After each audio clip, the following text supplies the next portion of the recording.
समय किसी को अंदर जाने की आज्ञा नहीं। महारानी कैकेयी का विशेष संदेश है। फिर भी नहीं। तुम्हारा ये साहस महारानी की दासी को रोक रहे हो, इसका परिणाम जानते हो? हम केवल राज आज्ञा का पालन जानते हैं। महाराज से निवेदन कर देना कि छोटी महारानी शीघ्र मिलना चाहती है।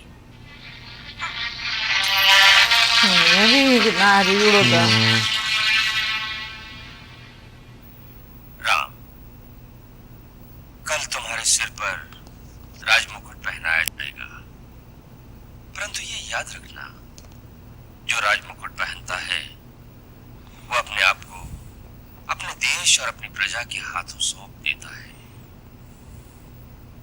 राजा होने का अर्थ है सन्यासी हो जाना, फिर उसका अपना कुछ नहीं रह जाता, सब कुछ देश का हो जाता है। आवश्यकता पड़ने पर राजा को देश के लिए स्त्री, पुत्र, मित्र, यहाँ तक कि अपने प्राण भी त्यागने पड़े तो त्याग दे, क्योंकि देश ही उसका मित्र है, देश ही उसका परिवार है। जो देश के लिए अपना सब कुछ नहीं त्याग कर सकता, उसे राजा बनकर प्रजा से कर लेने का कोई अधिकार नहीं। राजा को अपने हर आचरण से एक मर्यादा, एक आदर्श स्थापित करना पड़ता है, क्योंकि प्रजा उसी को देखकर आचरण करती है। एक राजा की मूल शक्ति दंड नहीं, न्याय है। न्याय जो पक्षपात से रहित हो और जो संकुचित भी ना हो, क्योंकि न्याय करते हुए उदारता को भी नहीं छोड़ना चाहिए। राजा को पृथ्वी का भगवान कहा गया है, क्योंकि लाखों प्राणियों का जीवन मरण, सुख दुख उसके हाथ में होता है। इसलिए उसमें दया, क्षमा, उदारता आदि भगवान के गुण होने चाहिए। युद्ध भूमि में राजा को अपनी सेना के आगे रहना चाहिए। जो स्वयं वीर नहीं होता, सेना उसका आदर नहीं करती। राजा को चाहिए ऋषियों, विचारकों और कवियों के आगे सदा नतमस्तक रहे, क्योंकि वही पथ प्रदर्शक होते हैं, सही रास्ता दिखाते हैं। उसके जो अंतरंग और निस्वार्थ मंत्री हों, उनकी आलोचना का आदर करे, उन पर भरोसा करे, फिर भी अपने मन की गूढ़ बात अंत तक अपने मन में रखे। राजा को चाहिए अपने गुप्तचरों द्वारा राज्य की पूरी खबर रखे। मैं जानता हूं राम कि तुम स्वयं राजनीति के पूर्ण ज्ञाता हो, परंतु एक जाने वाले राजा का यह कर्तव्य है कि वो आने वाले राजा को अपने अनुभवों से अवगत कराए।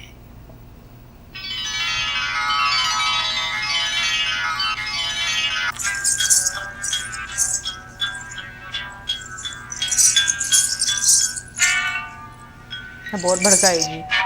देख लिया, महारानी कैकेयी का संदेशा होते हुए भी दासी को महाराज के पास नहीं जाने दिया। अभी तो राम गद्दी पर बैठा ही नहीं तो ये हाल है। मैं भी देखती हूँ कैसे बैठता है वो राजगद्दी पर। यही तो देखना है कि ये उबाल महाराजा के मीठी मीठी बातों में कहीं ठंडा ना हो जाए। सावधान रानी, आज पति की चिकनी चुपड़ी बातों में फिसल गई तो जन्म भर कर्म फोड़ती रहोगी। अरे वो आए तो सही, पहले अपने दिए हुए वचन पूरे करवाऊंगी। हाँ, उतावले में बात हाथ से निकल जाएगी। उतावलापन कैसा मंत्रा, अब समय ही कहाँ है? फिर निशाना साध के तीर चलाना चाहिए। तो अब तू ही बता, मैं क्या करूं? इस समय तो सारी अयोध्या में तेरे सिवा मेरा और कोई नहीं। लगता है इंसान जिस रास्ते पर मुझे चलाएगी मंथरा, मैं उसी रास्ते पर चलूंगी। रास्ता तो एक ही, नारी शक्ति, त्रिया चरित्र। त्रिया चरित्र दिखाना है तो पूरी तरह दिखाना।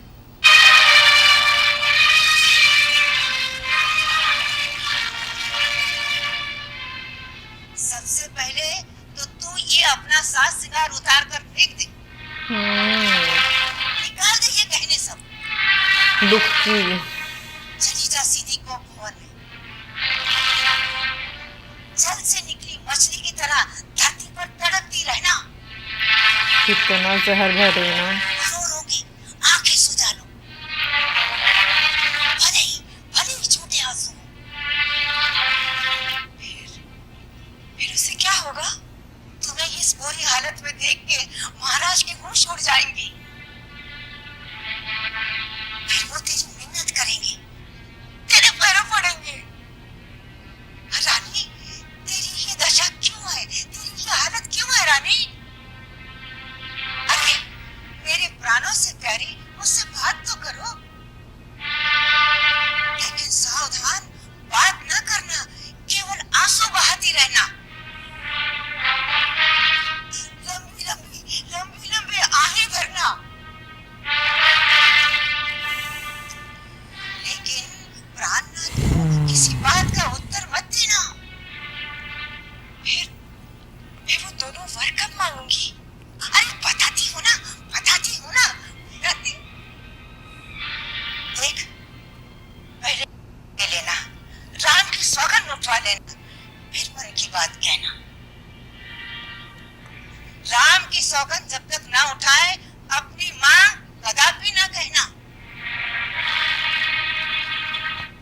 भूलना मत, याद रखना। बहुत खतरनाक तरीके से समझा रही हूँ।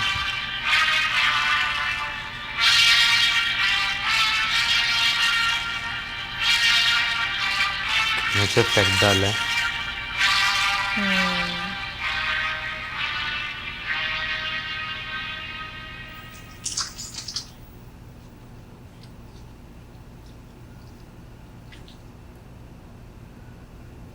कुछ निवेदन है प्रजापालक। कहो, क्या कहना चाहते हो? क्षमा महाराज, राजराजेश्वरी देवी कैकेयी की परिचारिका अंदर आना चाहती थी, किंतु राज आज्ञा के कारण उन्हें रोक दिया गया। क्यों आई थी? संदेशा लाई थी। महारानी जी श्री महाराज के इसी क्षण दर्शन करना चाहती। वत्स, तुम अपने कक्ष में चलो। गुरुदेव वशिष्ठ जी वहीं पधारेंगे।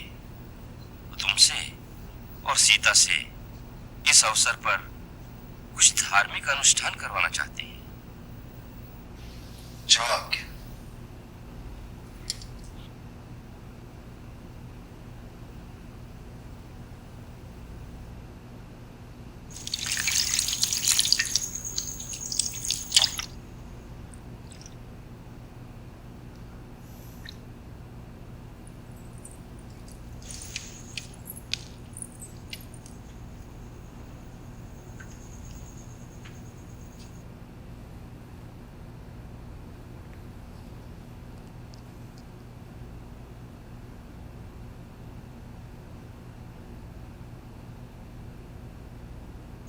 हे जितेंद्रिय, तुम्हारे कल्याण के लिए हम तुमसे जो पूजा का अनुष्ठान कराने आए हैं, उसके लिए आज तुम्हें व्रती होना पड़ेगा और उपवास रखना होगा। कल राज सिंहासन ग्रहण करने तक तुम दोनों को मनसा वाचा कर्मणा आत्मशुद्धि के साथ संयम पूर्वक रहना होगा और धरती पर उषा का आसन बिछाकर सोना होगा। जो आज्ञा गुरुदेव।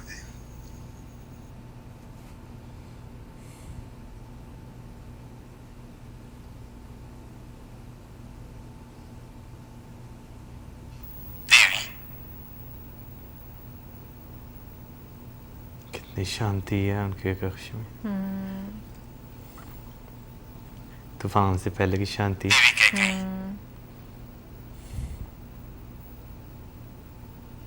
मंथरा, मंथरा, मंथरा, परेशान हो रहे हैं। मंथरा। जय हो महाराज। देवी कैकेयी दिखाई नहीं देती। कहाँ है वो? महारानी जी को भवन में चली गई हैं। कहाँ पे? एंगर रूम दिखा था।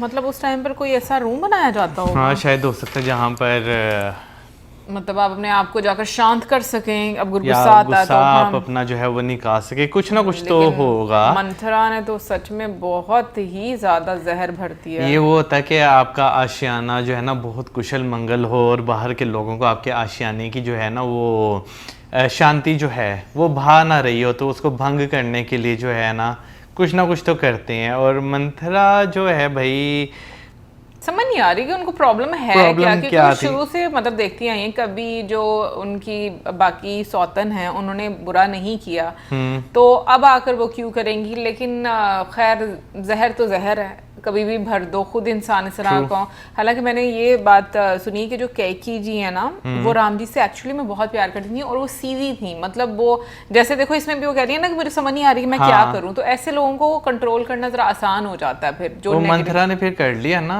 अपने कंट्रोल में, वो बातें उसके दिमाग में बैठा दी हैं। और लिटरली ये हकीकत है, जब बाहर के लोग आकर आपके दिमागों में बातें बिठाना शुरू हो जाते हैं ना, तो ऐसे मसले वाकई में होते हैं। बहुत सारे लोगों को मैंने देखा है लाइव कि एग्जांपल्स हैं। हाँ, उन्हें अपने लोगों की जो है ना, जो उनके अपने करीबी होते हैं, उनकी बातें सही नहीं लगती।